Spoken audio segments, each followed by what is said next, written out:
hanya pendidikanlah yang bisa mengubah kita punya nasib. Tanpa pendidikan, orang tidak bisa berbuat apa-apa.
Baik, shalom.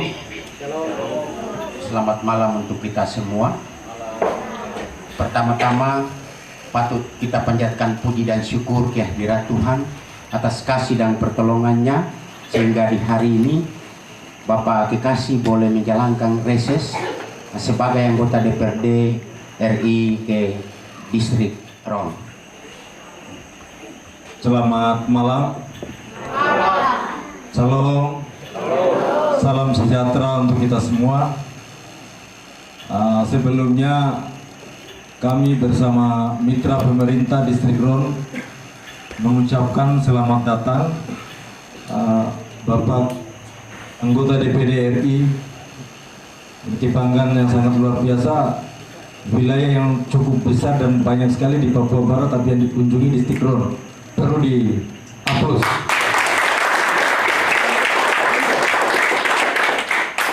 Yang saya hormati anggota DPD RI Bapak Dr. Philip Romafa Esa Embung Sia bersama rombongan, adik-adik kita yang telah menempuh studi STIH Manokwari, saya pemerintah mengucapkan selamat dan sukses. Sebentar lagi sudah menerima ijazahnya. Semoga bisa diimplementasikan ke depan untuk kemajuan Distrik Ron ke depannya. Kami juga bangga dengan kehadiran Bapak di sini. Mengucapkan selamat datang. Semoga tidak jenuh berada di sini dan bisa beristirahat santai di sini dengan masyarakat. Mengucapkan selamat malam, salam sejahtera untuk kita semua.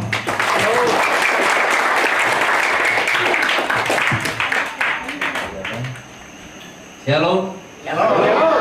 Joshua. Selamat malam untuk kita semua, keluarga besar Ron yang saya kasihi dalam Tuhan kita Yesus Kristus. Bapak Kapolpos ya, Bapak Kapolpos yang saya hormati beserta jajaran. Malam ini saya datang di tengah keluarga ini sebagai wujud dan komitmen saya sebagai wakil rakyat, juga sebagai ketua sekolah tinggi ilmu hukum Manokwari. Saya datang dari dua. Saya ini bukan latar belakang pengusaha, sempat takut dirampok. Saya ini karena tenaga pendidik, jadi di mana saja biasa saja. Mau tidur di hutan kah, di pulau kah, itu biasa karena kita ini adalah orang-orang pendidik. Saya datang kemari bawa 2 oleh-oleh. Saya tidak bawa uang, minta maaf. Saya bawa oleh-oleh ini, Bapak Ibu dorang melahirkan anak-anak, dok kasih nama, bawa ke gereja, dibaptis, kasih nama. Saya juga orang tua yang kasih nama juga. Jadi kalau bawa ke gereja kasih nama itu untuk identitas, untuk suatu saat Tuhan datang ya kita masuk surga. Tapi saya kasih nama juga untuk cari makan di bumi ini.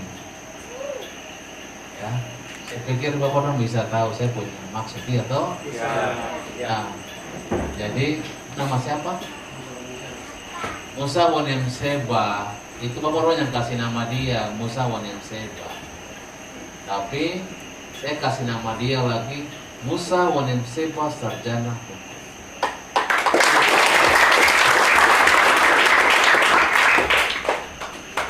Siapa? Pukul baru kenapa? Matilda Waropen. Apa orang pada baptis? Matilda Waropen. Saya kasih nama Matilda Waropen Sarjana.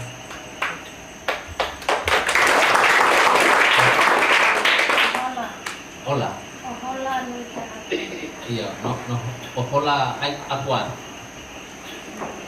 Baptis. Terus saya kasih tambah nama lah. Sarjana Hukum. Ada foto ya, satu apa nih nama nih? Genus.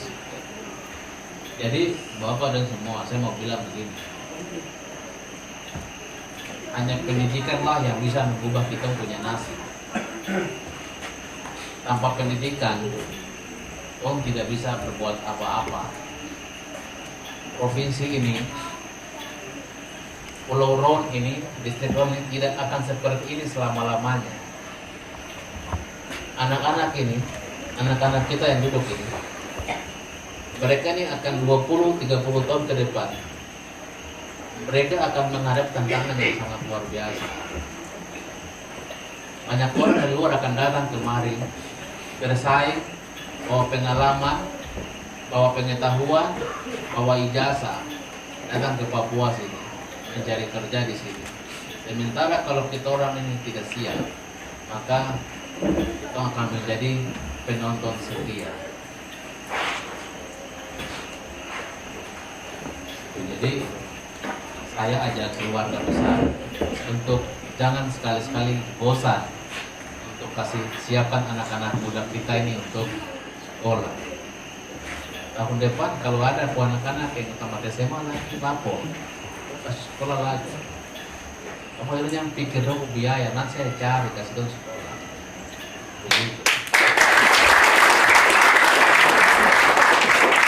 Kalau dong sudah sarjana hukum, sarjana, orang mampu mengangkat harkat, martabat, dan ekonomi dari keluarga. Saya tahu bahwa keluarga besar di Ron ini hampir rata-rata adalah petani, nelayan. Tentu untuk kasih sekolah anak itu Bapak harus pikiran kacau.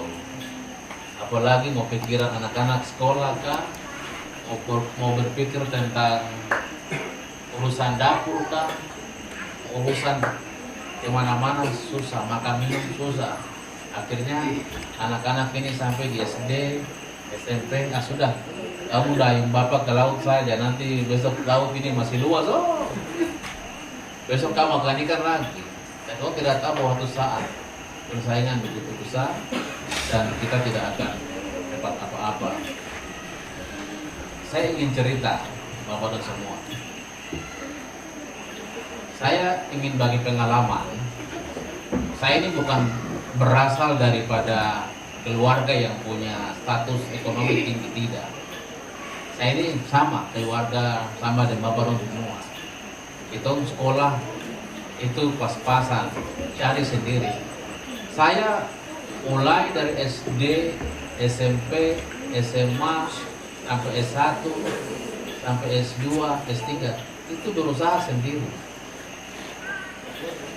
Berusaha sendiri. Saya SD bisa sampai saya punya pekerjaan hari-hari itu bisa kondektur, jual koran. Jadi pekerjaan yang kasar-kasar ini saya kerja semua. Hanya untuk apa? Untuk menjadi. Saya bayangkan kalau saya tidak sekolah waktu itu, maka mungkin saat ini saya tidak bisa seperti ini. Jadi dengan situasi dan keadaan seperti itu, kita harus motivasi untuk kita keluar dari masalah dan kita harus meraih masa depan. Itulah yang saya punya keinginan, bahwa jangan sekali-sekali kita orang biarkan anak-anak muda, anak-anak kecil-kecil ini, anak-anak generasi ini, jangan kita orang tua wariskan kita punya kekurangan masa sekarang ke anak-anak ini punya masa depan. Tidak boleh. Kalau hari ini Bapak mau jadi petani, nelayan dan buruh, 10-20 tahun ke depan, Bapak dulu anak-anak ini harus menjadi pemimpin besar di tanah ini. Itu yang kita harus dorong sama-sama. Itu bisa. Saya pun akan bantu Bapak ini semua. Karena ini bukan masalah politik, saya bicara bukan masalah politik. Saya bicara soal masa depan. Papua tidak ada hukum.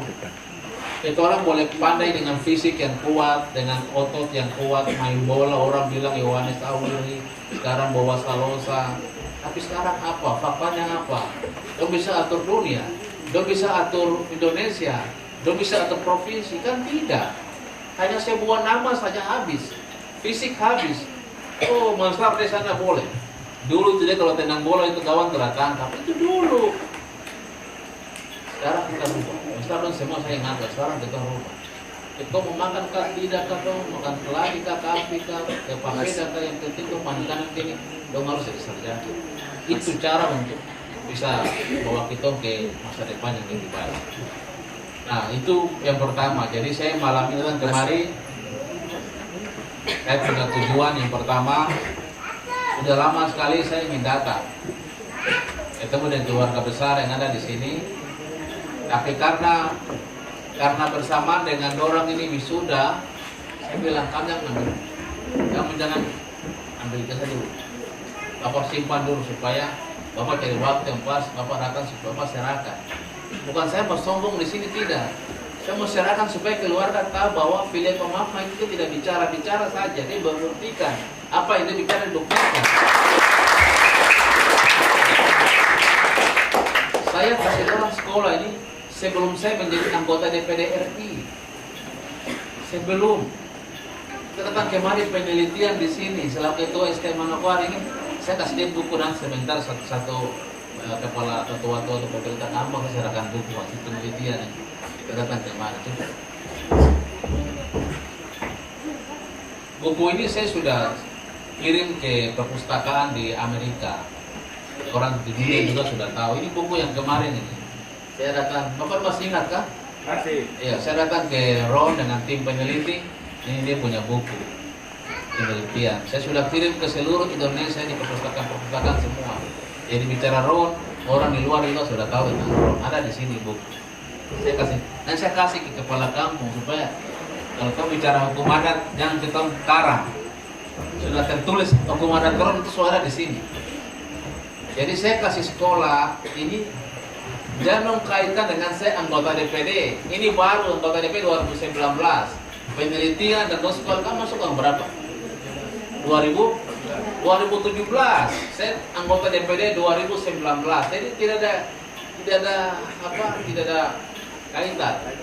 Nah, itulah model saya. Saya tidak mau kita buat sesuatu karena ada kepentingan politik. Kalau saya tidak, saya memang orang politik, tetapi darah saya mengalir akademisi, pendidik. Jadi yang masih pikiran saya pendidik saja. Bagaimana cara saya untuk membantu keluarga besar Papua, anak-anak Papua ini untuk mencapai masa depan. Jadi saya ke pulau sini saya mau kasih tahu semua. Ayo sekolah, ajak anak-anak ke sekolah. Yang tamat SMA 2022, besok, tahun ini dan besok. Siapa yang mau? Apa dong anak-anak ada mau sekolah? Tahun depan ada. Ada. Kasih saya, kasih sekolah orang di kampus. Kalau orang ini bisa jadi sarjana, Bapak harus percaya. Hanya Tuhan yang mungkin membatasi kita punya upaya. Selain daripada darah yang dibatasi, kita punya keinginan sendiri, kita pasti dapat itu. Jadi saya datang kemarin saya ambil ijazah. Saya mau kasih tahu bahwa ini anak-anak ini kelas sarjana. Saya bilang ke dorang, yang kamu tinggal di Rom. Saya bilang dorang ini, kalau mau jadi pengacara ke Manokwari saya kasih jadi pengacara. Praktek pengacara. Untuk formasi, menjadi jaksa kah, menjadi hakim kah, Supaya apa? Kerja baru bisa merubah nasib keluarga. Kalau sarjana baru nganggur lagi, jadi beban lagi dalam keluarga. Begitu juga dengan sarjana-sarjana harus menjadi contoh bagi kampung, bantu pemerintahan kampung, bagi bantu Polpos menjaga keamanan ketertiban daerah. Artinya sudah bilang orang, saya setawar orang. Ada yang mau ke Manokwari, saya kasih magang jadi pengacara. Belum ada orang yang jadi pengacara tuh, kan sudah ada. Bayangkan kalau orang sarjana menjadi pengacara, besok ini sama mau lawan lagi, iya tuh. Sekarang kan pikir-pikir PNS ini kau kerja sampai kata tidak pensiun. Tiap bulan baru gajian. Kalau swasta tiap hari gajian, tergantung kasus yang masuk saja. Iya tuh. Itu. Jadi saya harap kamu yang sarjana ya belum selesai, harus bekerja, harus berusaha dan harus bekerja. Karena saya cuma mampu mengantar kamu sebagai sarjana. Selanjutnya masa depan itu kamu yang harus cari dan menentukan. Papua ini luas, silakan berusaha. Kalau Bapak ya kamu mau ke Manokwari, ada praktek di pengadilan, silakan gabung pengalaman ujian mandiri. Saya mandiri sampai sekarang mandiri, saya tidak ada kaitan dengan siapa-siapa. Itu jadi keluarga besar itu yang pertama yang saya ingin sampaikan, bahwa kehadiran saya ke sini pertama adalah untuk mengembalikan mereka 4 ini ke keluarga, ke pemerintah kampung, ke jemaat, bahwa mereka yang 4 ini adalah anak-anak yang sudah selesai, sudah punya ijazah, dan mereka sudah berhak menggunakan gelar sarjana hukum. Jadi motivasi untuk adik-adik, untuk anak-anak yang bawa tamat-tamat SMA jadi kakak belum bisa, kita juga harus bisa. Jadi harus ada semangat dan motivasi untuk kalau orang bisa, kita juga bisa. Itu. Semua harus sekolah. Yang kedua, tadi saya mau kasih buku hukum adat Quran. Ada itu saya nanti kasih ke pemerintahan kampung supaya nanti Bapak dong belajar. Contohnya bicara hukum adat ini di kepala saja, masar-masar orang kalau tidak ada, anak-anak ini tuh mau tahu bagaimana. Orang besok buka TikTok ini sampai itu lupa hukum adat lagi. Bahkan hukum adat itu hukum yang berlaku di masyarakat. Buku sudah ada.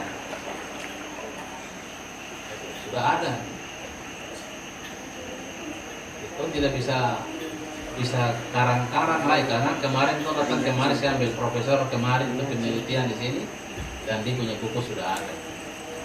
Sehingga pada orang nanti jadi ada kepala suku atau hakim-hakim adat yang ada di distrik Ron ini semua belajar tentang hukum adat Ron. Kalau pakai itu bagaimana dia punya proses menyelesaikan. Kalau suami pukul istri itu bagaimana cara menyelesaikan di peradilan adat, itu sudah ada. Di sini marga-marga apa saja, di sini marga-marga pokoknya ada lengkap. Perkawinan itu bagaimana menurut hukum adat itu ada semua, dari perkawinan, warisan, semua lengkap.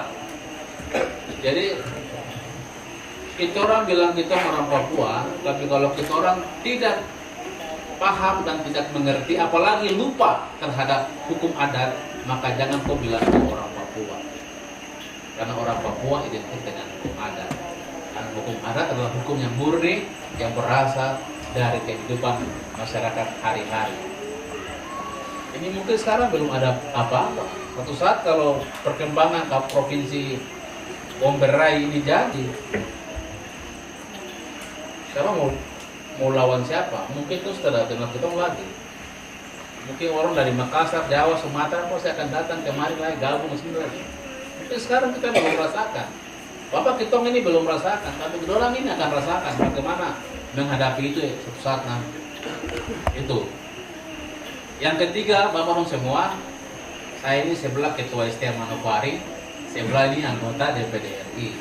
Saya berterima kasih di keluarga besar Ron, distrik Ron, yang pada tahun 2019 telah menggunakan hak pilihnya memilih saya sebagai salah satu dari 4 anggota DPD RI, dan hari ini saya ada di Jakarta. Terima kasih banyak untuk keluarga besar. Saya sadari bahwa saya tidak mampu dengan provinsi yang begitu luas, dengan masyarakat yang begitu banyak, dengan keterbatasan saya, tidak mungkin saya akan menjawab satu persatu aspirasi, keinginan, baik pribadi, kelompok, masing-masing. Tetapi saya tidak bisa berbuat hal yang banyak. Yang saya bisa lakukan adalah melakukan hal yang besar untuk membantu orang banyak. Tidak bisa membantu orang per orang. Saya ingin jelaskan sedikit untuk Bapak dong semua. Saya sejak dilantik tahun 2019, 1 bulan setelah itu saya ditunjuk sebagai ketua panitia khusus penyelesaian persoalan tanah Papua. Saya pimpin rombongan keliling Papua ini, baik kelompok-kelompok yang pro kontra sampai dengan kelompok-kelompok yang kanan kiri, semua saya ketemu. Kita membebaskan tahanan-tahanan politik Papua yang ada di Kalimantan, yang di Jakarta, mahasiswa yang dapat tangkap, kita bebaskan semua. Tugas sangat berat. Karena yang pertama, kita berhadapan dengan masyarakat Papua yang tentu punya pandangan yang belum tentu sama, berbeda-beda pandangan. Tapi saya tetap pimpin rombongan itu menuju Papua semua, dan akhirnya hasilnya ada. Saya bawa satu buku yang di sana itu. Ya, itu. Ini buku saya nanti kasih tinggal 2 saya kasih tinggal ini. Ini buku ini mencatat tentang bagaimana saya pimpin rombongan untuk ketemu, sampai dari kelompok kiri pun saya ketemu, kelompok-kelompok yang berseberangan pun saya ketemu. Untuk apa? Untuk Papua ini harus damai. Tidak bisa Papua ini konflik terus menerus seperti ini. Kalau konflik terus bagaimana itu masalah anak-anak ini. Jadi persoalan Papua adalah persoalan yang besar. Tapi kita orang masyarakat ini, kita juga butuh ketenangan dan kedamaian. Makanya saya coba bertemu dengan semua pihak untuk memastikan bahwa jangan lagi ada korban kekerasan, jangan lagi saling membunuh atas nama kepentingan apapun. Karena yang berhak untuk mencabut kita nyawa manusia adalah Tuhan Allah Sang Pencipta. Kita ini manusia semua dikasih hidup di bumi ini untuk makan dan minum dan saling mengasihi satu sama dengan lain. Saya pimpin rombongan semua dan hasilnya itu di buku. Jadi Bapak kalau mau tahu saya apa yang saya lakukan sebagai anggota atau ketua Pansus Papua, buku ada di buku sini. Saya tulis. Saya tidak mau menjadi wakil rakyat yang hanya enak duduk menikmati fasilitas. Saya bukan. Saya ini orang pendidik dan kebetulan Tuhan percayakan saya dan masyarakat percayakan saya untuk duduk di DPR. Tapi sesungguhnya saya adalah warga biasa yang tentu paham tentang apa yang dibutuhkan oleh masyarakat. Jadi saya ingin menyampaikan itu. Yang kedua, Bapak Ibu semua, kita berusaha untuk hadir bersama-sama dengan pemerintah pusat untuk melihat persoalan-persoalan tanah Papua. Pemerintah pusat punya komitmen yang sangat tinggi untuk bangun Papua. Tetapi di Papua sendiri rakyat sudah tidak percaya terhadap kebijakan pemerintah di daerah. Akhirnya apa? Antara rakyat Papua dengan pemerintah pusat saling tidak percaya. Kita tidak percaya Jakarta, Jakarta tidak percaya kita orang. Akhirnya masalah. Pemerintah mau program ini kita tolak otsus kita tolak. Kita tolak otsus tapi kita dapat dia punya kebijakan, kita dapat dia punya program. Saya ketua tim penyusun undang-undang otsus. Yang hari ini Bapak Ibu semua, ya, mungkin kita belum menikmati secara langsung, tetapi saya berkomitmen untuk mengawal undang-undang ini. Maka saya sudah berteriak berkali-kali dan saya besok hari Jumat pertemuan dengan Pak Bupati Teluk Kondama. Karena apa? Karena dalam pembahasan undang-undang otsus saya sudah masukkan dulunya uang itu masuk di provinsi, baru provinsi yang distribusi ke kabupaten, bagi-bagi sesuai dengan gubernur keinginan. Sekarang tidak. Sekarang uang itu transfer dari pusat langsung ke kabupaten dan kota. Nah, makanya saya punya kewajiban untuk ketemu dengan masyarakat, kasih tahu. Besok saya ingatkan Pak Bupati. Pak Bupati ingat, ada dana otsus yang ada di kabupaten kota. Untuk apa? Untuk pendidikan, untuk kesehatan, untuk pemberdayaan ekonomi masyarakat. Jadi harusnya dana otsus itu dimanfaatkan dengan sebaik-baik. Saya ingin ingatkan, kalau pemerintah daerah tidak laksanakan itu, saya punya kewajiban sebagai tugas fungsi saya sebagai anggota DPD RI untuk pengawasan. Kita panggil bupati, panggil gubernur, panggil mendagri untuk tanya, kenapa uang ada, kenapa rakyat belum mendapatkan dampak yang signifikan dari undang-undang ini. Tugas saya untuk panggil. Makanya masyarakat ke sini juga bagian daripada mendapatkan masukan daripada keluarga besar. Pendidikan di sini bagaimana? Saya coba tanya anak-anak kecil, kampung Pak Guru ada lah. Pak Guru udah berangkat semua. Macam-macam begini nanti kita harus tahu. Supaya kita bicara, Pak Bupati, Menteri Pendidikan. Oh lihat ini. Guru-guru tidak ada, bagaimana anak-anak ini bisa membaca, bisa menulis dan lain sebagainya. Kita mau generasi kan generasi yang bagus, tapi kalau guru-guru tidak ada, saya mau mengajar orang. Kalau guru-guru kurang, saya mau mengajar orang. Jadi masalah. Kayaknya tugas saya datang, Bapak dong bicara, saya dengar apa yang kira-kira saya bisa perjuangkan. Kalau itu di daerah, di Kabupaten Mandala, saya bicara dengan Bupati. Kalau Bupati tidak tanggap, saya bicara dengan Menteri Pendidikan.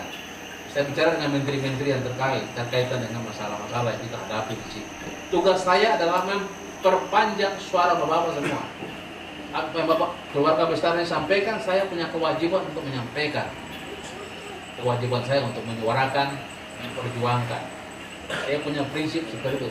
Walaupun saya sendiri sebagai putra Papua, mewakili keluarga besar, dan duduk di tengah-tengah orang-orang seluruh Indonesia ini, saya punya prinsip, apapun yang terjadi, tetap saya memperjuangkan kepentingan rakyat Papua, apapun itu resiko.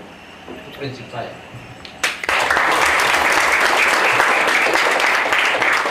Makanya saya datang kemari ya dengan Bapak punya masukan, aparat desa bagaimana, masalahnya bagaimana, karena saya berusaha dengan menteri desa langsung.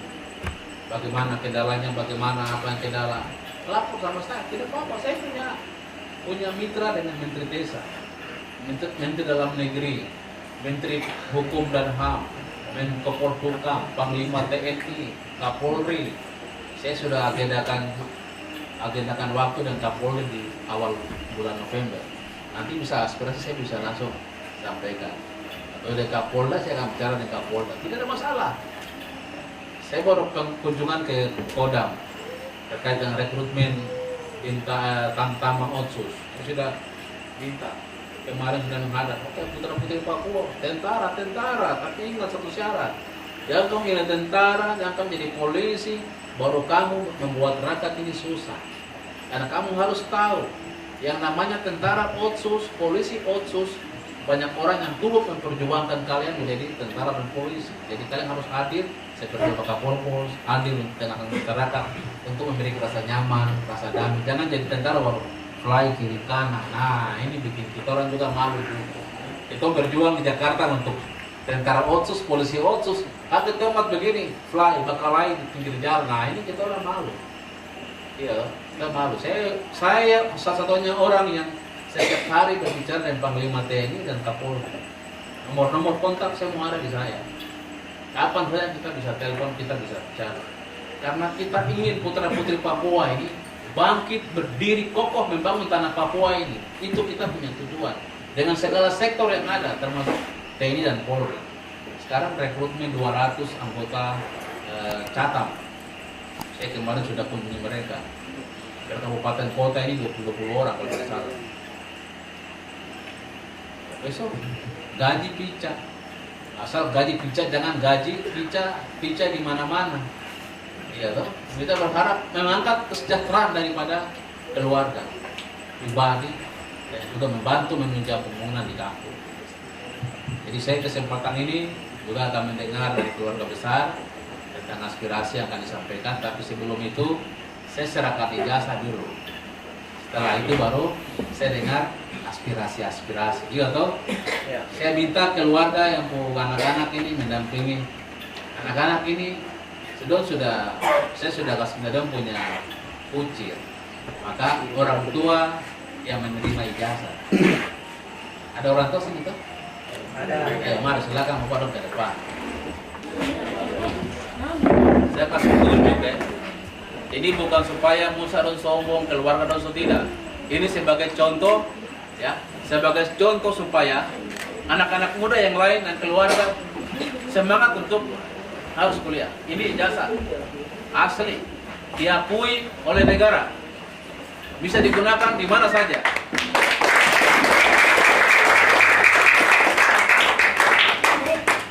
Musa Wanen Seba, sarjana hukum. Bisa diambil ijazah karena mama punya mimpi, mama punya harapan, mama punya keinginan. Saya yakin bahwa mama ini pasti berdoa setiap hari.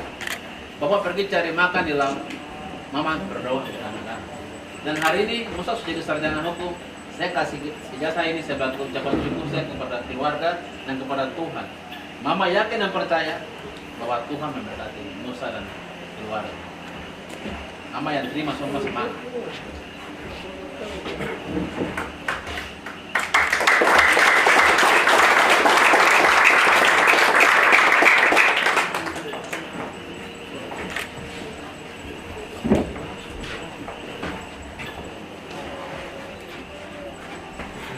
Ya kita tidak aja tapi ada orang tua. Ini mari Bapak. Sama juga dengan keluarga Gento, Bapak hari ini harus senyum, bahagia ya tahu bahwa punya anak jadi sarjana hukum, artinya modal dasar bagi dia untuk tegangan untuk membantu keluarga, mengangkat harkat dan martabat keluarga untuk mencapai masa depan yang baik. Saya serahkan jasa ini sebagai tanda ucap syukur dan keberhasilan bahwa anak selama 3,5 tahun kuliah di kampus saya. Terima kasih. Ya, boleh ke sana. Ya.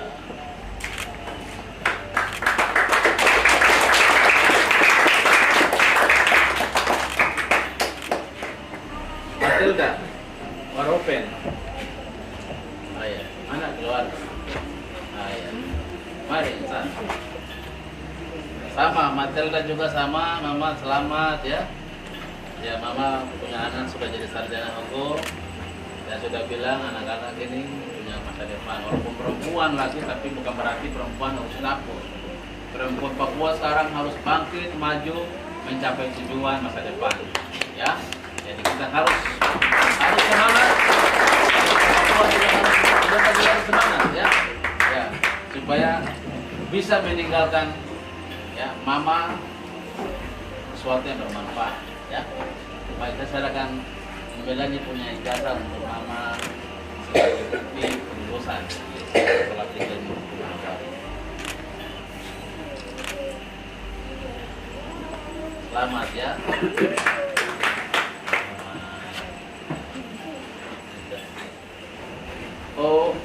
Hola, Akwan. Mari Mas. Saya ini sering dengan Bapak ini tapi lihat lagi. Baik, Bapak punya anak sudah selesai menjadi sarjana hukum. Saya datang ke sini antar ijazah, serahkan sebagai bukti bahwa Bapak punya anak ini sudah selesai mengikuti pendidikan di sekolah tinggi hukum Manokwari dan berhak menempuh gelar sarjana hukum dan ini ijazah. Bapak semangat, bersyukur, dan Bapak kasih motivasi Bapak punya anak sehingga Akuan ini pusat jadi PNS kah, kerja di mana kah. Tapi ingat, kamu kerja gaji pertama itu untuk orang tua.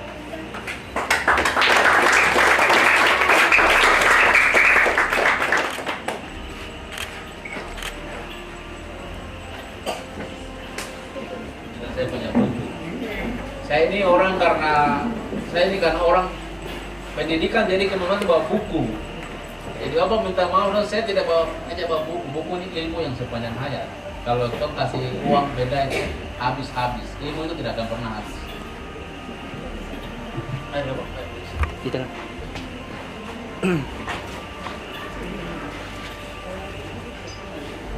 Ini jadi aset pemerintah kampung. Ini buku hukum adat Tondama. Di dalam juga ada hukum adat Tron. Saya harap pemerintah kampung menjadikan referensi untuk bicara soal hukum adat Tron. Jangan sampai itu hukum adat ini hilang. Nah, ini saya punya buku Suara Senator, ini hasil kerja di Jakarta. Supaya Bapak orang tahu bahwa Bapak pilih saya bukan tidur di Jakarta, tapi saya kerja. Ini hasil kerja saya.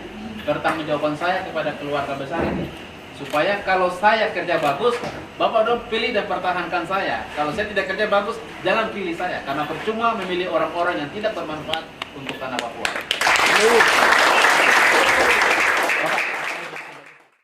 Saya akan bicara soal semenjak awal masuk dari STI Manokwari. Saya banyak minta terima kasih kepada Bapak Dr. Philip Omafma. Semenjak awal masuk, saya dibina, dididik sampai menjadi gelar sarjana. Oleh sebab itu, saya juga harus membalas untuk menjunjung tinggi STI Manokwari ke depan, mendapatkan masa depan yang baik, menjadi kebanggaan bagi keluarga.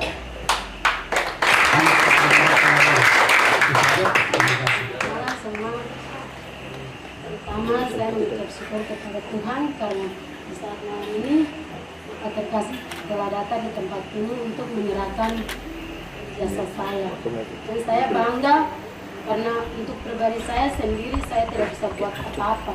Tapi karena Tuhan mempertemukan saya dengan Bapak kasih saya untuk kuliahkan saya di STI Manokwari dengan latar belakang saya yang tidak mampu. Tapi saya bangga karena Tuhan pakai Bapak untuk mendorong saya untuk kedepannya. Saya berjuang untuk STA dan untuk keluarga semua. Terima kasih, selamat malam. Shalom, selamat malam. Halo. Terutama saya mengucapkan terima kasih kepada Bapak Philip yang telah mendorong saya. Tanpa saya tidak bisa berdiri di tempat ini. Dan terima kasih juga kepada Bapak yang mendorong saya selama di kampung ini, terus mendidik saya di Manokwari, menyekolahkan saya, dan diri saya juga tidak bisa mampu mengatasi diri saya sendiri di Manokwari. Dan saya yakin kasih Tuhan juga begitu besar kepada Bapak dan mempertemukan saya di tempat ini, sekaligus Bapak membawa saya ke provinsi dan menyekolah saya di Sekolah Tinggi STH Manokwari. Dan saya yakin bahwa tanpa saya, Bapak saya, orang tua saya tidak mampu menyekolah saya. Dan semua ini karena kasih Tuhan kepada Bapak Philip untuk membawa saya. Sampai hari ini saya membawa ijazah saya di tempat ini. Terima kasih Bapak atas semuanya.